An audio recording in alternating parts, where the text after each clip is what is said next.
Hi ನಮಸ್ತೆ ಎಲ್ಲರಿಗೂ Kannada study YouTube channel ಸ್ವಾಗತ. ಸೊ ಇಂದಿನ ಸೆಷನಲ್ಲಿ ನಾವೇನು ನೋಡೋಣ ಅಂತ ಹೇಳಿದ್ರೆ ಇಂದಿನ ಮೀನ್ಸ್ ಫೆಬ್ರವರಿ 27ರ ಪ್ರಚಲಿತ ಘಟನೆಗಳಲ್ಲಿ ಕಂಡುಬರ್ತಕ್ಕಂತಹ ಟಾಪ್ 30 ಕರೆಂಟ್ ಅಫೇರ್ಸ್ ಪ್ರಶ್ನೆಗಳನ್ನು ಈ ಒಂದು ಸೆಷನಲ್ಲಿ ನಾವು ಡಿಸ್ಕಷನ್ ಮಾಡೋಣ. ಸರಿ, ಸೊ ಹಾಗಾದ್ರೆ ಬನ್ನಿ ವಿಡಿಯೋನ ಸ್ಟಾರ್ಟ್ ಮಾಡೋಣ. ವಿಡಿಯೋ ಸ್ಟಾರ್ಟ್ ಮಾಡೋಕ್ಕಿಂತ ಮುಂಚೆ ವಿಡಿಯೋ ಕೊನೆವರೆಗೂ ನೋಡಿ ಅಂತ ಹೇಳ್ತಾ, ಹಾಗೆ ವಿಡಿಯೋ ಕೊನೆವರೆಗೂ ನೋಡೋದಂತ ವಿಡಿಯೋ ಇಷ್ಟ ಆದರೆ ಪ್ಲೀಸ್ ವಿಡಿಯೋನ ಲೈಕ್ ಮಾಡಿ, ಸಬ್ಸ್ಕ್ರೈಬ್ ಮಾಡಿ. ಇಫ್ ನಿಮಗೆ ವಿಡಿಯೋ ಇಷ್ಟ ಆಗಲಿಲ್ಲ ಅಂದರೆ ಸೊ ಆಬ್ವಿಯಸ್ಲಿ ಡಿಸ್ಲೈಕ್ ಮಾಡಿ ಅಂತ ಹೇಳ್ತಾ, ಹಾಗೆ ಈ ಒಂದು ಮುಂಬರ್ತಕ್ಕಂತಹ SSC GD RRB D group ಹಾಗೆ ಈ ಒಂದು RRB NTPC ಎಕ್ಸಾಮ್ಗೆ ಉಪಯೋಗ ಆಗ್ತಕ್ಕಂತಹ ಸಮ್ GK ಕ್ಲಾಸ್ಗಳನ್ನು ನಾವು ಮಾಡ್ತಾ ಇದ್ದೀವಿ. ಪ್ಲೀಸ್ ನೀವು ಯಾರು ನೋಡಿಲ್ಲ ಅಲ್ವಾ, ನೀವು ಪ್ಲೇಲಿಸ್ಟಲ್ಲಿ ಹೋಗಿ ಚೆಕ್ ಮಾಡ್ಕೊಂಡು ನೋಡ್ಕೊಳ್ಳಿ. ಓಕೆ, ಸೊ ಥಂಬ್ನೇಲ್ ಏನಾದರೂ ಆಗಿರಲಿ, ಬಟ್ ಒಳಗಡೆ ಟಾಪಿಕ್ ಏನಿದೆ ಅಂತ ಫಸ್ಟ್ ನೀವು ಸರ್ಚ್ ಮಾಡಿ. ಓಕೆ, ಥಂಬ್ನೇಲಲ್ಲಿ ಅದು SSGD ಅಂತ ಆದರೂ ಆಗಿರಲಿ, ಇಲ್ಲಾಂದರೆ NTPC ಆದರೂ ಆಗಿರಲಿ, ಇಲ್ಲಾಂದರೆ UPSC ಆದರೂ ಆಗಿರಲಿ. ಓಕೆ, ಸೊ ಒಳಗಡೆ ಏನಿದೆ ಅಂತ ಅದು ನೋಡ್ಕೊಳ್ಳಿ. ಓಕೆ, ಸೊ ಜಸ್ಟ್ ಅದರದ್ದು ಫ್ರೇಮ್ ನೋಡಿ, ಅದ್ರ ಒಳಗಡೆ ಏನಿದೆ ಅಂತ ನೀವು ಬಿಟ್ಬಿಡ್ಬೇಡಿ. ಓಕೆ, ಅದನ್ನು ಒಳಗಡೆ ಏನಿದೆ ಅಂತ ಫಸ್ಟ್ ಅದನ್ನು ಸರ್ಚ್ ಮಾಡಿ ನೋಡ್ಕೊಳ್ಳಿ. ಅದು ನಿಮಗೆ ಉಪಯೋಗ ಆಗುತ್ತಾ? ಓಕೆ, ಕಂಪ್ಲೀಟ್ ಕ್ಲಾಸ್ ಕೇಳಿ. ಉಪಯೋಗ ಆಗಲಿಲ್ಲ ಅಂದರೆ ಜಸ್ಟ್ ಬ್ಯಾಕ್ ಬಂದುಬಿಡಿ. ಓಕೆ, ಸೊ ನಿಮಗೆ ಅದು ಖಂಡಿತವಾಗ್ಲೂ ಸಹ ಉಪಯೋಗ ಆಗೇ ಆಗ್ತವೆ. ಸೊ ಆ ರೀತಿ ನಿಮಗೆ GK ಕ್ಲಾಸ್ಗಳನ್ನು ನಾವು ಅಪ್ಲೋಡ್ ಮಾಡ್ತಾ ಇದ್ದೀವಿ. ಓಕೆ, ಅದನ್ನು ನೀವು ನೋಡ್ಕೊಳ್ಳಿ. ಸೊ ಹಾಗಾದರೆ ಬನ್ನಿ ಮೊದಲ ಪ್ರಶ್ನೆ ಏನಿದೆ ಅಂತ ನೋಡೋಣ. ಏನಿದೆ ಮೊದಲ ಪ್ರಶ್ನೆ? ಇಸ್ರೇಲ್ನ ಸಂಸತ್ತಾದ ನೆಸೆಟ್ ಉದ್ದೇಶಿಸಿ ಭಾಷಣ ಮಾಡಿದ ಭಾರತದ ಮೊದಲ ಪ್ರಧಾನಮಂತ್ರಿ ಯಾರು ಅಂತ ಕೇಳಿದ್ದೇನೆ ಸರ್. ಸೊ ಯಾರಿದ್ದಾರೆ ಸರ್ ಇವರು? ಯಾರು ಅಂದರೆ ಅಟಲ್ ಬಿಹಾರಿ ವಾಜಪೇಯಿ ಅವರು, Manmohan Singh, and then Narendra Modi, and then Jawaharlal Nehru ಅಂತ ಕೊಟ್ಟಿದ್ದಾರೆ. ಸೊ ಅದಕ್ಕೆ ಸರಿಯಾದ ಉತ್ತರ ಯಾವುದಾಗುತ್ತೆ? ಯಾರು ಅಂತ ಕೇಳಿದ್ರೆ ಒಂದು ನರೇಂದ್ರ ಮೋದಿ ಅಂತ ಹೇಳ್ತೇವೆ ಸರಿನಾ. ಸೊ ಈ ಒಂದು ನರೇಂದ್ರ ಮೋದಿ 2 ದಿನಗಳ ಪ್ರವಾಸ ಈ ಒಂದು ಇಸ್ರೇಲ್ಗೆ ಪಯಣವನ್ನು ಮಾಡಿದ್ರು. ಸೊ ಅಲ್ಲಿ ಇವರು ಈ ಒಂದು ನೆಸೆಟನ್ನು ಉದ್ದೇಶಿಸಿ ಭಾಷಣವನ್ನು ಮಾಡ್ತಾರೆ ಸರ್. ಹಾಗಾದರೆ ಈ ಒಂದು ನೆಸೆಟ್ ಅಂದರೆ ಏನು ಅಂತ ಕೇಳಿದ್ರೆ, ನಮ್ಮ ಭಾರತದಲ್ಲಿ ಪಾರ್ಲಿಮೆಂಟ್ ಹೇಗಿದೆ ಅಲ್ವಾ, ಹಾಗೆ ಇಸ್ರೇಲ್ನ ಒಂದು ಪಾರ್ಲಿಮೆಂಟ್ನ ಹೆಸರು ಏನು ಅಂತ ಕೇಳಿದ್ರೆ ಈ ಒಂದು ನೆಸೆಟ್ ಅಂತ ಹೇಳ್ತೀವಿ ಸರ್. ಸೊ ಇದು ನಿಮಗೆ ಏನಾದರೂ ನೀವು ಸ್ಟೇಟ್ ಅಸ್ಪಿರೆಂಟ್ ಆಗಿದ್ದರೆ ಇದನ್ನು ಸಾಕಷ್ಟು ಸಾರಿ ಕೇಳಿರ್ತಾರೆ ನಿಮಗೆ ಎಕ್ಸಾಮಲ್ಲಿ. ನೀವು ಕ್ವಶನ್ ಪೇಪರ್ ನೋಡಿರ್ತೀರಾ. ಓಕೆ, ಸೊ PC ಕ್ವಶನ್ ಪೇಪರಲ್ಲಿ ಮೋರ್ ದೆನ್ 10 ಟೈಮ್ಸ್ ಕೇಳಿದ್ರೆ ಅನಿಸುತ್ತೆ ಈ ಒಂದು ನೆಸೆಟ್ ಅಂತ. ಓಕೆ, PC PSI ಕ್ವಶನ್ ಪೇಪರಲ್ಲಿ. ಅಂದರೆ ನೆಕ್ಸ್ಟ್ ಪ್ರಶ್ನೆ, ಈ ಒಂದು ಇಸ್ರೇಲ್ನ ಅತ್ಯುನ್ನತ ಸಂಸದೀಯ ಗೌರವವಾದ ಸ್ಪೀಕರ್ ಆಫ್ ದಿ ನೆಸೆಟ್ ಪ್ರಶಸ್ತಿಯನ್ನು ಇತ್ತೀಚೆಗೆ ಯಾರಿಗೆ ನೀಡಿ ಗೌರವಿಸಲಾಗಿದೆ ಅಂತ. ಓಕೆ, ಸೊ ಎಕ್ಸಾಕ್ಟ್ ವರ್ಡ್ ನೆನ್ಪಿಟ್ಕೊಳ್ಳಿದ್ದೀನ ಯಾವುದು ಅಂತ ಕೇಳಿದ್ರೆ the speaker of the Knesset ಅನ್ನೋದು. ಓಕೆ, ಸೊ ಇಲ್ಲಾಂದರೆ ನಿಮಗೆ ಇಸ್ರೇಲ್ನ ಒಂದು ಮಿತ್ರಭೂಷಣ ಅಂತ ಹೇಳ್ಬೋದು, ಇಲ್ಲ ಅಂತಂದರೆ ಯಾವುದು the grand collar of Israel ಅಂತ ಕೊಡಬಹುದು. ಸೊ ಈ ಕೆಳಗಿನ ಯಾವ ಪ್ರಶಸ್ತಿ ನಮ್ಮ ಭಾರತ ಪ್ರಧಾನಿಗೆ ನೀಡಲಾಗಿದೆ ಇತ್ತೀಚೆಗೆ ಇಸ್ರೇಲ್ನವರು ಅಂತ ಕೇಳಬಹುದು. ಸೊ ನೀವು ಕನ್ಫ್ಯೂಷನ್ ಆಗಬಾರ್ದು ಸರಿನಾ. ಸೊ ಯಾವುದು ಅಂತ ಕೇಳಿದ್ರೆ the speaker of the Knesset ಅಂತ ಹೇಳ್ತೀವಿ ಸರಿನಾ. ಯಾವ ಪ್ರಶಸ್ತಿ? ಸ್ಪೀಕರ್ ಆಫ್ ದಿ ನೆಸೆಟ್ ಪ್ರಶಸ್ತಿಯನ್ನು ನೀಡಿ ಗೌರವಿಸಲಾಗಿದೆ. ಯಾರಿಗೆ ಅಂತ ಕೇಳಿದ್ರೆ ನಮ್ಮ ಭಾರತ ಪ್ರಧಾನಿಯಾಗಿರತಕ್ಕಂಥ ನರೇಂದ್ರ ಮೋದಿಗೆ. ಓಕೆ, ಸೊ ಇದು ನೆನ್ಪಿಟ್ಕೊಳ್ಳಿ, ಇದನ್ನು ಸಹ ನಿಮಗೆ ಕೇಳಬಹುದು. ಅದೇ ನೆಕ್ಸ್ಟ್, ಇನ್ಸ್ಟಾಗ್ರಾಮ್ನಲ್ಲಿ 100 ಮಿಲಿಯನ್ ಅಥವಾ 10 ಕೋಟಿ ಫಾಲೋವರ್ಗಳನ್ನು ಹೊಂದಿದ ವಿಶ್ವದ ಮೊದಲ ರಾಜಕೀಯ ನಾಯಕ ಯಾರು ಅಂತ ಕೇಳಿದ್ರೆ again option B. And next, ಯಾವ ಸಂಸ್ಥೆ ನಡೆಸಿದೆ AI health care live stream ಅತಿ ಹೆಚ್ಚು ವೀಕ್ಷಣೆ ಪಡೆದಿದ್ದಕ್ಕಾಗಿ ಗಿನ್ನೀಸ್ ವಿಶ್ವ ದಾಖಲೆಗೆ ಸೇರ್ಪಡೆಯಾಗಿದೆ ಅಂತ ಕೇಳಿದಾನೆ. ಯಾವುದು?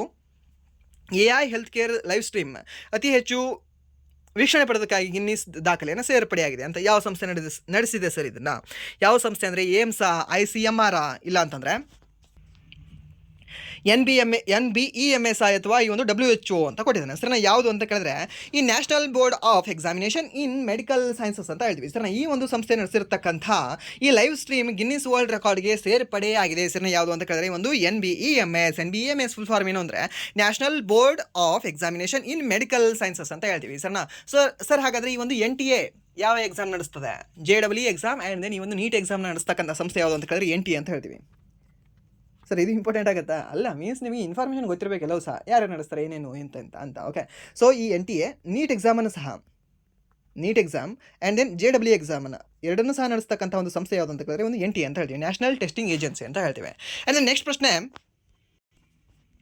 ರಾಷ್ಟ್ರೀಯ ಹೆದ್ದಾರಿಗಳಲ್ಲಿ NOC ಪಡೆಯುವ ಪ್ರಕ್ರಿಯೆಯನ್ನು ಸರಳಗೊಳಿಸಲು ಕೇಂದ್ರ ಸಚಿವ ನಿತಿನ್ ಗಡ್ಕರಿ ಅವರು ಉದ್ಘಾಟಿಸಿದ ಪೋರ್ಟಲ್ನ ಹೆಸರೇನು ಅಂತ ಕೇಳಿದ್ದೇನೆ ಸರ್. ಏನಾಗಿದೆ ಸರಿ? ಒಂದು NOC ಪಡೆಯುವ ಪ್ರಕ್ರಿಯೆಯನ್ನು ಸರಳಗೊಳಿಸಲು ಮಾಡಿರ್ತಕ್ಕಂಥ ಒಂದು ಪೋರ್ಟಲ್ನ ಹೆಸರು Rajmarg Pravesh Gati portal and then Sarathi portal and then Bharat Mala portal ಅಂತ ಕೊಟ್ಟಿದ್ದಾರೆ.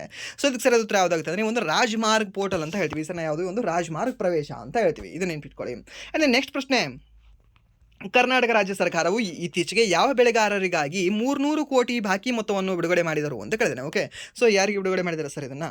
ಸೊ ರೈತರು ನಿಮ್ಗೆ ಏನಾದರೂ ಬಂದಿತ್ತು ಈ ದುಡ್ಡು ಅಂದರೆ ನಿಮ್ಗೆ ಗೊತ್ತಿರುತ್ತೆ, ಇದನ್ನು ನೀವು ಹೇಳೋ ಚಾನ್ಸ್ ನಿಮಗೆ ಮಿಸ್ ಮಾಡಲ್ಲ ನೀವು. ಸೊ ಯಾವುದು ಸರ್? ರಾಗಿ ಬೆಳೆಗಾರರು, ಕಬ್ಬು ಬೆಳೆಗಾರರು, ಅಡಿಕೆ ಬೆಳೆಗಾರರು ಮತ್ತು ಭತ್ತದ ಬೆಳೆಗಾರರು.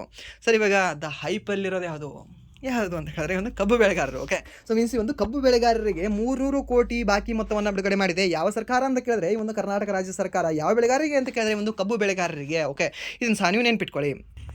ಆ್ಯಂಡ್ ನೆಕ್ಸ್ಟ್ ಪ್ರಶ್ನೆ, DK ಶಿವಕುಮಾರ್ ಅವರ ಹೇಳಿಕೆಯಂತೆ ಗ್ರೇಟರ್ ಬೆಂಗಳೂರು ಪ್ರಾಧಿಕಾರ ವ್ಯಾಪ್ತಿಯಲ್ಲಿ ಯಾವ ತಿಂಗಳ ಅಂತ್ಯದೊಳಗೆ ಚುನಾವಣೆ ನಡೆಸಲು ಸಿದ್ಧತೆ ನಡೆದಿದೆ ಅಂತ ಕೇಳಿದ್ದೇನೆ ಸರಿನಾ. ಸೊ ಗ್ರೇಟರ್ ಬೆಂಗಳೂರು ಪ್ರಾಧಿಕಾರದ ವ್ಯಾಪ್ತಿಯಲ್ಲಿ ಯಾವ ತಿಂಗಳ ಅಂತ್ಯದೊಳಗೆ ಚುನಾವಣೆ ನಡೆಸಲು ಸಿದ್ಧತೆ ನಡೆದಿದೆ ಅಂತ.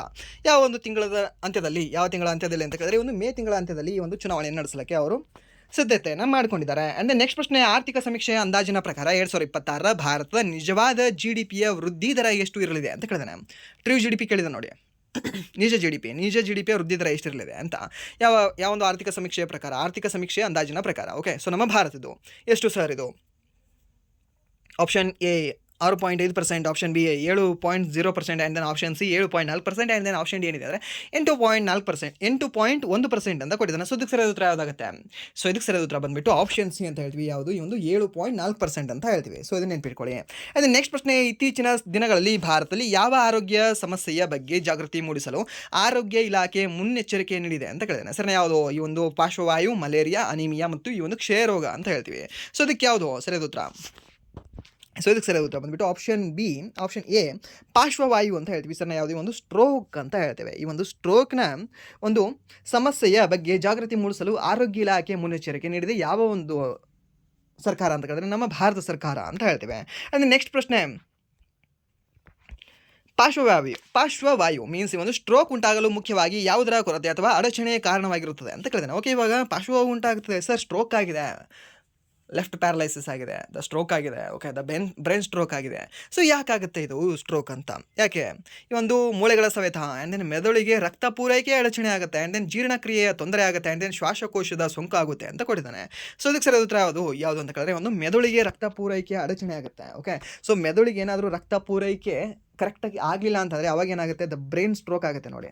ಓಕೆ, ಸೊ ನಿಮ್ಗೆ ಗೊತ್ತಿರಲಿ. ಅದೇ ನೆಕ್ಸ್ಟ್ ಪ್ರಶ್ನೆ, ಕೇಂದ್ರ ಸಚಿವ ಸಂಪುಟವು 2026-27 ಹಂಗಾಮಿಗೆ ಕಚ್ಚಾ ಜೂಟ್, ರಾ ಜೂಟ್ನ ಕನಿಷ್ಠ ಬೆಂಬಲ ಬೆಲೆಯನ್ನು MSP ಪ್ರತಿ ಕ್ವಿಂಟಾಲ್ಗೆ ಎಷ್ಟು ನಿಗದಿಪಡಿಸಿದೆ ಅಂತ ಕೇಳಿದ್ದೇನೆ. ಓಕೆ, ಈ ಒಂದು MSP means minimum support price ಅಂತ ಹೇಳ್ತೀವಿ. ಓಕೆ, ಸೊ ಇದು ಪ್ರತಿ ಕ್ವಿಂಟಾಲ್ಗೆ ಎಷ್ಟು ನಿಗದಿಪಡಿಸಲಾಗಿದೆ?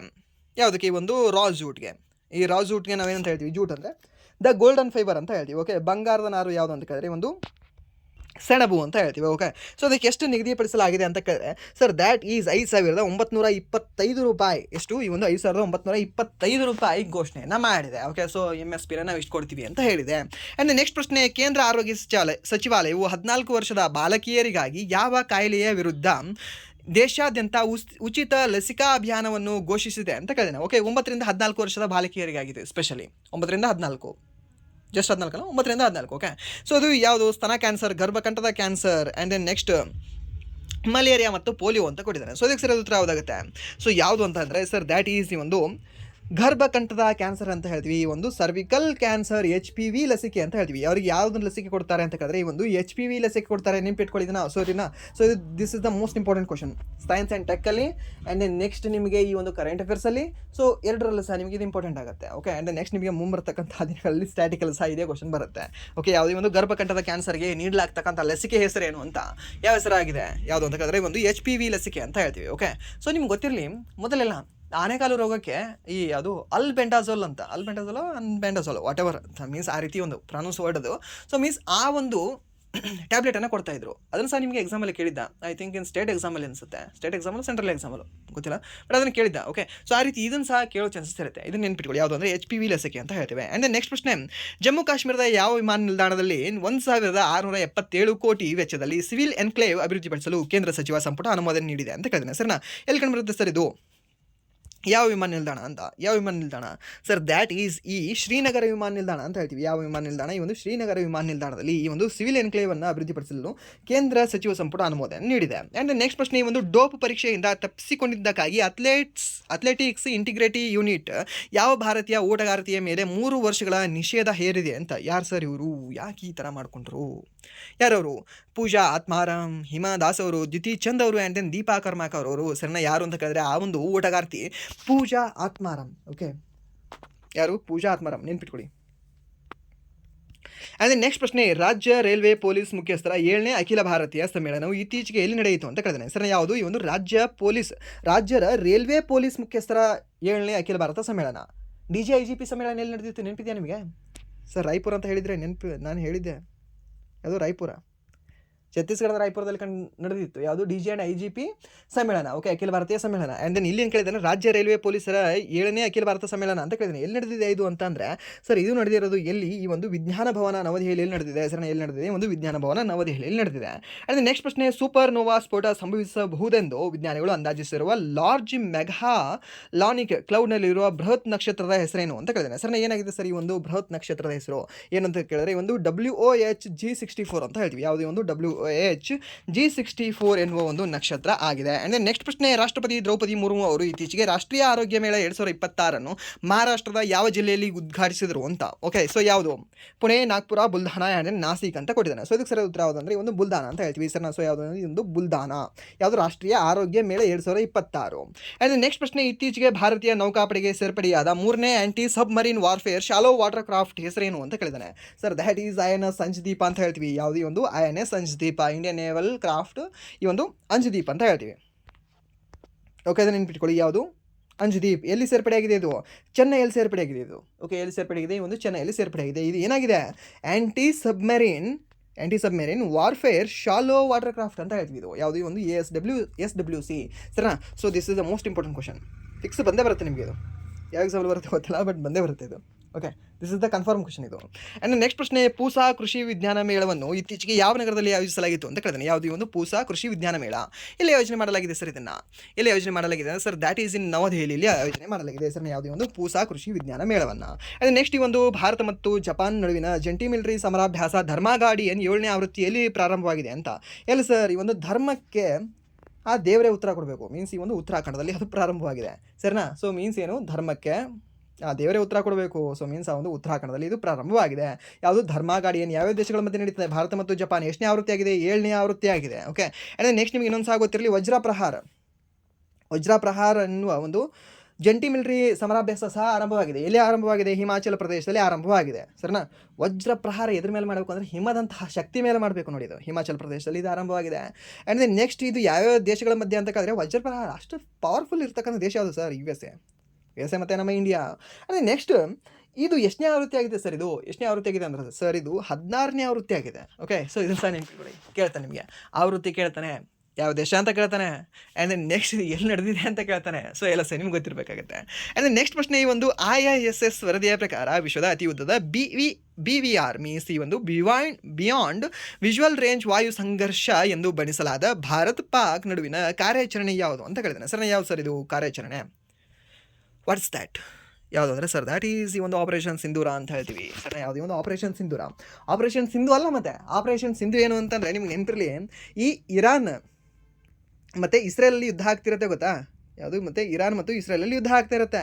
ಸೊ ಆ ಸಮಯದಲ್ಲಿ ಈ ಒಂದು ಇರಾನ್ ಮತ್ತು ಇಸ್ರೇಲ್ನಿಂದ ನಮ್ಮ ಭಾರತೀಯ ನಾಗರಿಕರನ್ನು ಕರೆತರಲು ಒಂದು ಮಾಡಿರ್ತಕ್ಕಂಥ ಆಪರೇಷನ್ ಹೆಸರೇ ಈ ಒಂದು ಆಪರೇಷನ್ ಸಿಂಧು. ಏನು? ಆಪರೇಷನ್ ಸಿಂಧು. ಬಟ್ ಆಪರೇಷನ್ ಸಿಂಧೂರ ಯಾವುದ್ರ ಮೇಲೆ ಅಂದರೆ ಒಂದು ಪಾಕಿಸ್ತಾನದ ಮೇಲೆ ದಾಳಿ, ವೈಮಾನಿಕ ದಾಳಿ ಐತಲ್ವಾ, ಅದು ದಾಳಿ ಹೆಸರು operation Sindoor. But operation Sindhu ಅಂತ ಕೇಳಿದ್ರೆ ಈ ಒಂದು ನಾಗರಿಕರನ್ನು, ನಮ್ಮ ಭಾರತೀಯ ನಾಗರಿಕರನ್ನು ಇರಾನ್ ಮತ್ತು ಇಸ್ರೇಲ್ನಿಂದ ಕರೆತರಲು ಮಾಡಿರ್ತಕ್ಕಂತಹ ಒಂದು ಆಪರೇಷನ್ ಆಗಿತ್ತು. ಓಕೆ, ಸೊ ಇದು ಲಾಸ್ಟ್ ಏವಿಯೇಷನ್ ಎಕ್ಸಾಮ್ ಅಂತ ನಿಮ್ಗೆ ಹೇಳಿದೆ ಅಲ್ವಾ ಅವತ್ತು. ಸೊ ಮೀನ್ಸ್ ಆ ಎಕ್ಸಾಮಲ್ಲಿ ಕೇಳಿದ್ರಂತೆ ಈ ಒಂದು ಕ್ವಶನ್. ಆ್ಯಂಡ್ ನೆಕ್ಸ್ಟ್ ಪ್ರಶ್ನೆ, ಈ ಒಂದು ಸುದ್ದಿಯಲ್ಲಿದ್ದ ವಿಶ್ವ ಪರಂಪರೆಯ ತಾಣ ಜೇಜು ದ್ವೀಪ ಯಾವುದು? ಈ ಒಂದು ಜೇಜು ಐಸ್ಲ್ಯಾಂಡ್ ಯಾವ ದೇಶದಲ್ಲಿದೆ ಅಂತ ಕೇಳಿದ್ದೇನೆ ಸರ್. ಯಾವುದು? ಜೇಜು ಅಲ್ಲ, ಮತ್ತೆ ಜೇಜು. ಓಕೆ, ಸೊ ಈ ಒಂದು ಜೇಜು ಯಾವ ಒಂದು ದೇಶದಲ್ಲಿ ಕಂಡುಬರುತ್ತೆ ಅಂತ? ಯಾವ ದೇಶದಲ್ಲಿ ಅಂದರೆ ಈ ಒಂದು ದಕ್ಷಿಣ ಕೊರಿಯಾದಲ್ಲಿ ಕಂಡುಬರುತ್ತೆ. ಓಕೆ, ನೆನ್ಪಿಟ್ಕೊಳ್ಳಿದೆ ನಾವು. ಆ್ಯಂಡ್ ನೆಕ್ಸ್ಟ್, ಈ ಒಂದು FSSAI ಕಾಫಿ ಪುಡಿಯ ಪ್ಯಾಕೆಟ್ಗಳ ಮೇಲೆ ಯಾವ ಮಿಶ್ರಣದ ಪ್ರಮಾಣವನ್ನು ಪ್ರಮುಖವಾಗಿ ಪ್ರದರ್ಶಿಸಲು ಸೂಚಿಸುತ್ತೆ ಅಂತ ಕೊಟ್ಟಿದ್ದಾನೆ. ಯಾವುದು ಅಂದರೆ ಒಂದು ಚಿಕೋರಿ ಪುಡಿ. ನಿಮ್ಗೆ ಗೊತ್ತಿರಲಿ, ಒಂದು ಕಾಫಿ ಪುಡಿಯಲ್ಲಿ ಮಿಶ್ರಣ ಮಾಡ್ತಾರೆ. ಎಲ್ಲದರಲ್ಲೂ ಸಹ ಧೋಕಾ ಮಾಡ್ತಾನೆ ಇದ್ದಾರೆ. ಅರಿಶಿಣ ಪುಡಿಯಲ್ಲಿ ಮೀನ್ಸ್ ಅರಿಶಿಣದಲ್ಲಿ ನಿಮಗೆ ಹಳದಿ ಬಣ್ಣ ಮಿಕ್ಸ್ ಮಾಡ್ತಿದ್ದಾರೆ. ಓಕೆ, ಸೊ ಈ ಒಂದು ರೆಡ್ ಚಿಲ್ಲಿ ಏನಿರುತ್ತಲ್ವ ಅದರಲ್ಲಿ ನಿಮಗೆ ಕೆಂಪು ಬಣ್ಣ, ಆ್ಯಂಡ್ ದೆನ್ ಇವನ್ ಈ ಇಟ್ಟಿಗೆ ಪುಡಿ ಏನಿರುತ್ತಲ್ವ ಆ ಇಟ್ಟಿಗೆ ಪುಡಿಯನ್ನು ಮಿಕ್ಸ್ ಮಾಡ್ತಾರೆ ಧೋಕಾ ಮಾಡೋಕ್ಕೆ. ಸೊ ಹಾಗೆ ಇಲ್ಲಿದ್ದ ಅಫಿಷಿಯಲ್ ಆಗಿ ಒಂದು ಚಿಕೋರಿ ಪುಡಿಯನ್ನು ಸಹ ಮಿಕ್ಸ್ ಮಾಡ್ತಾರೆ. ಯಾವುದರಲ್ಲಿ ಅಂತ ಕೇಳಿದ್ರೆ ಈ ಒಂದು ಕಾಫಿ ಪುಡಿಯಲ್ಲಿ. ಓಕೆ, ಸೊ ಅದನ್ನು ಪ್ರದರ್ಶಿಸಲು ಸೂಚನೆ ಕೊಟ್ಟಿದೆ ಯಾವುದು ಅಂತ ಕೇಳಿದ್ರೆ ಒಂದು FSSAI. ಓಕೆ, ಆ್ಯಂಡ್ ನೆಕ್ಸ್ಟ್ ಪ್ರಶ್ನೆ, ಈ ಒಂದು ಜೈವಿಕ ತಂತ್ರಜ್ಞಾನದ ಇಲಾಖೆಯ 40ನೇ ಸ್ಥಾಪನಾ ದಿನದಂದು ಕೇಂದ್ರ ಸಚಿವರು ಬಿಡುಗಡೆ ಮಾಡಿದ ಪೋರ್ಟಲ್ನ ಹೆಸರೇನು ಅಂತ ಕೇಳಿದ್ದಾನೆ. ಸರ್ ಯಾವುದು? ಸರ್ ಇದು ಯಾವುದು ಅಂದರೆ ಒಂದು ಸುಜೀವಿಕಾ ಅಂತ ಹೇಳ್ತೀವಿ. ಯಾವುದು? ಈ ಒಂದು ಸುಜೀವಿಕಾ ಈ ಒಂದು ಪೋರ್ಟಲ್ನ ಬಿಡುಗಡೆಯನ್ನು ಮಾಡಿದ್ದಾರೆ. ಆ್ಯಂಡ್ ನೆಕ್ಸ್ಟ್ ಪ್ರಶ್ನೆ, 25ನೇ ಪ್ರಶ್ನೆ, ಇತ್ತೀಚೆಗೆ ಸುದ್ದಿಯಲ್ಲಿದ್ದ ಸುಂದರವಾದ ಯಾವುದು? ಈ ಒಂದು ಸೋಮ್ಗೋ ಸರೋವರ ಯಾವ ರಾಜ್ಯದಲ್ಲಿದೆ ಅಂತ ಕೇಳಿದೆ. ಓಕೆ, ಯಾವುದೇ ಒಂದು ಸೋಮ್ಗೋ ಸರೋವರ ಯಾವ ರಾಜ್ಯದಲ್ಲಿ ಕಂಡುಬರುತ್ತೆ? ಸರಿ, ಯಾವ ರಾಜ್ಯದಲ್ಲಿ ಕಂಡುಬರುತ್ತೆ? ಸರಿ, ಇದು ಕಂಡುಬರೋದು ಈ ಒಂದು ಸಿಕ್ಕಿಮಲ್ಲಿ ಕಂಡುಬರುತ್ತೆ. ಯಾವುದು? ಸೋಮ್ಗೋ. ಯಾವುದು? ಸೋಮ್ಗೋ. ಸೋಮ್ಗೋ ನನಗೆ ನೆನಪುಳಿಯಲ್ಲ, ಸೊ ನನಗೆ SOM ನೆನಪುಳಿತದೆ. ಓಕೆ, ಎಲ್ಲಿದೆ ಅಂದರೆ ಈ ಒಂದು ಸಿಕ್ಕಿಮಲ್ಲಿ ಕಂಡುಬರುತ್ತೆ. ಓಕೆ, ಆ್ಯಂಡ್ ದೆನ್ ನೆಕ್ಸ್ಟ್ ಪ್ರಶ್ನೆ, ಈ ಒಂದು 5 ಸ್ಟ್ಯಾಟಿಕ್ ಜಿಕೆ ಪ್ರಶ್ನೆಗಳನ್ನ ನೋಡ್ಕೊಳ್ಳೋ. ಓಕೆ, ದ ಇಂಡಿಯನ್ ಸ್ಟ್ರಗಲ್ ಪುಸ್ತಕದ ಲೇಖಕರು ಯಾರು ಅಂತ? ಯಾರು ಅಂದರೆ sir that is Subhash Chandra Bose ಅವರು ಅಂತ ಹೇಳ್ತೀವಿ. ಯಾರು? ಈ ಒಂದು ಸುಭಾಷ್ ಚಂದ್ರ ಬೋಸ್ ಅವರು. ಆ್ಯಂಡ್ ನೆಕ್ಸ್ಟ್ ಯಕ್ಷಗಾನ ಸರ್ ಕರ್ನಾಟಕದ್ದು ಏನು ಸರ್ ಇದನ್ನು ಹೇಳ್ತಿದ್ರಾ? ಆ್ಯಂಡ್ ನೆಕ್ಸ್ಟ್ ಆರ್ಥಿಕತೆಯಲ್ಲಿ ಗಿನಿ ಗುಣಾಂಕ. ಓಕೆ, ಈ ಒಂದು ಗಿನಿ ಕೋಫಿಷಿಯಂಟ್ ಅನ್ನು ಏನನ್ನು ಅಳೆಯಲು ಬಳಸಲಾಗ್ತದೆ ಅಂತ ಕೇಳಿದ್ರೆ. ಓಕೆ, ಈ ಒಂದು ಗಿನಿ ಕೋಫಿಷಿಯಂಟ್ ಅನ್ನು ಏನನ್ನು ಅಳೆಯಲು ಬಳಸಲಾಗ್ತದೆ? ಎಕನಾಮಿಕ್ಸಲ್ಲಿ ನಿಮಗೆ ಇದು ಕ್ವಶನ್ ಆಗುತ್ತೆ. ಸೊ ಯಾವುದನ್ನು ಅಳೆಯಲು ನಾವು ಬಳಸ್ತೀವಿ? ಯಾವುದು ಅಂತ ಕೇಳಿದ್ರೆ ಸರ್ ದ್ಯಾಟ್ ಈಸ್ ಈ ಒಂದು ಇನ್ಕಮ್ ಇನ್ಇಕ್ವಾಲಿಟಿಯನ್ನು ನಾವು ಅಳೆಯಲು ಯಾವುದು? ಒಂದು ಆದಾಯ ಅಸಮಾನತೆಯನ್ನು ಅಳೆಯಲು ನಾವು ಗಿನಿ ಕೋಫಿಷಿಯಂಟನ್ನು ನಾವು ಬಳಸ್ತೇವೆ. ಸರ್ ಏನನ್ನು ಬಳಸ್ತೀವಿ? ಒಂದು ಗಿನಿ ಕೋಫಿಷಿಯಂಟನ್ನು ಬಳಸ್ತೀವಿ. ಯಾವುದು? ಈ ಒಂದು ಆದಾಯ ಅಸಮಾನತೆಯನ್ನು ಅಳೆಯಲು. ಆ್ಯಂಡ್ ನೆಕ್ಸ್ಟ್ ಈ ಒಂದು ಭಾರತ ಸರ್ಕಾರವು ಪ್ರಧಾನಮಂತ್ರಿ ಫಸಲ್ ಬಿಮಾ ಯೋಜನೆಯನ್ನು ಯಾವ ವರ್ಷದಲ್ಲಿ ಪ್ರಾರಂಭಿಸಿತ್ತು ಅಂತ ಕೇಳಿದೆ. ಪ್ರಧಾನಮಂತ್ರಿ ಫಸಲ್ ಬಿಮಾ ಯೋಜನೆ ಭಾರತ ವಿಸ್ತಾರ ಯಾವ ವರ್ಷದಲ್ಲಿ ಆರಂಭ ಮಾಡಲಾಗಿದೆ ಸರ್? 2026 ಸರ್. ಹಾಗಾದರೆ ಈ ಒಂದು ಪ್ರಧಾನಮಂತ್ರಿ ಫಸಲ್ ಬಿಮಾ ಯೋಜನೆಯನ್ನು ಯಾವ ವರ್ಷದಲ್ಲಿ ಪ್ರಾರಂಭ ಮಾಡಲಾಗಿದೆ ಅಂತ? ಯಾವ ವರ್ಷ ಅಂತ ಕೇಳಿದ್ರೆ ಸರ್ ದ್ಯಾಟ್ ಈಸ್ ಈ ಒಂದು 2016 ಫೆಬ್ರವರಿ 18 ಅಂತ ಹೇಳ್ತೀವಿ. ಆ್ಯಂಡ್ ನೆಕ್ಸ್ಟ್ ಈ ಒಂದು 30ನೇ ಪ್ರಶ್ನೆ ಹೇಳಿದೆ, ಈ ಒಂದು ಕ್ಲಾಸಿನ ಕೊನೆಯ ಪ್ರಶ್ನೆ ಹೇಳಿದೆ, ನಿಮ್ಮ ಹೋಮ್ವರ್ಕ್ ಪ್ರಶ್ನೆ. ಈ ಭಾರತ ಸರ್ಕಾರದ ಜೈವಿಕ ತಂತ್ರಜ್ಞಾನ ಇಲಾಖೆ ಡಿಪಾರ್ಟ್ಮೆಂಟ್ ಆಫ್ ಬಯೋಟೆಕ್ನಾಲಜಿ ಯಾವ ವರ್ಷದಲ್ಲಿ ಸ್ಥಾಪನೆ ಆಯಿತು ಅಂತ? ಓಕೆ, ಇದನ್ನು ಹೋಮ್ವರ್ಕ್ ಆಗಿ ತಗೊಳ್ಳಿ, ನೀವು ಒಂದು ಹೋಮ್ವರ್ಕ್ಗೆ ಆನ್ಸರ್ ಮಾಡಿ ಅಂತ ಹೇಳ್ತಾ, ಸೊ ಇಲ್ಲಿವರೆಗೂ ವಿಡಿಯೋ ನೋಡೋದಕ್ಕಾಗಿ ಫಸ್ಟ್ ಆಫ್ ಆಲ್ ಧನ್ಯವಾದಗಳು. ಆ್ಯಂಡ್ ಇಲ್ಲಿವರೆಗೂ ವಿಡಿಯೋ ನೋಡಿ ನಿಮ್ಗೆ ಏನಾದರೂ ವಿಡಿಯೋ ಇಷ್ಟ ಆಗಿದ್ರೆ ಪ್ಲೀಸ್ ವಿಡಿಯೋನ ಲೈಕ್ ಮಾಡಿ, ಸಬ್ಸ್ಕ್ರೈಬ್ ಮಾಡಿ. ಇಫ್ ನಿಮಗೆ ವಿಡಿಯೋ ಇಷ್ಟ ಆಗಿಲ್ಲ ಅಂದರೆ ಆಬ್ವಿಯಸ್ಲಿ ಡಿಸ್ಲೈಕ್ ಮಾಡಿ ಅಂತ ಹೇಳ್ತಾ, ಹಾಗೆ ನಾವು ಈ GK ಕ್ಲಾಸ್ಗಳನ್ನು ಮಾಡ್ತಾ ಇದ್ದೀವಿ. ಪ್ಲೀಸ್ ನೀವು ಯಾರು GK ಕ್ಲಾಸ್ಗಳನ್ನು ನೋಡಿಲ್ಲ ಅಲ್ವಾ, ಪ್ಲೀಸ್ ನೀವು GK ಕ್ಲಾಸ್ಗಳನ್ನು ನೋಡ್ತಾ ಬನ್ನಿ. ಸೊ ನಿಮಗೆ ಅದು ಖಂಡಿತವಾಗಲೂ ಸಹ ಉಪಯೋಗ ಆಗುತ್ತೆ ಸರ್ನಾ. ಸೊ ಇಷ್ಟು ಹೇಳ್ತಾ ವಿಡಿಯೋನ ಎಲ್ಲಿಗೆ ಏನು ಮಾಡ್ತಾ ಇದ್ದೀನಿ. Once again thank you so much.